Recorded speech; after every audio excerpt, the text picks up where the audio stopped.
Hey, Al, Brad back with another quick video. This is the Joust Control Panel that I recently rebuilt. I've got it in my game. My control panel is under this little towel here, just so nothing gets damaged. And I just wanted to check the functionality of all the buttons, make sure I got everything wired right, as well as, see how the leaf switches are adjusted. I did dial everything in on the bench pretty close, and I just wanted to test functionality. So the first thing I'll do is I'm going to just go through and hit player 1 start to test this button, and then I'll reset the game, and then we'll try player 2. So you can see it starts just fine. And I'll check the player 1 controls while we're here. So here's flap, left, right, very responsive, very little slop, everything's very smooth. And again, it's all new, but it's adjusted really nicely.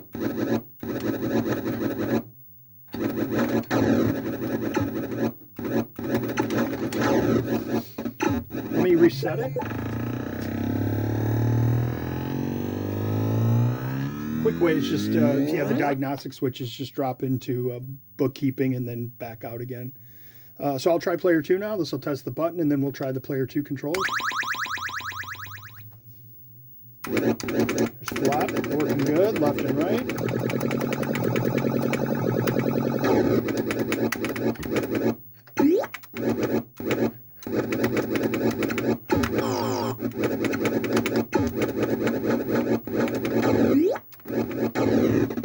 So she's working real good, and I did verify, maybe hard to see, but both of the lamps are working for the player 1 and player 2 there.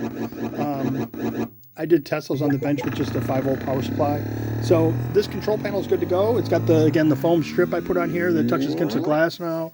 I might wipe it down a little bit with the silicone cloth and get her packaged up and coming back to the customer. Thanks for watching.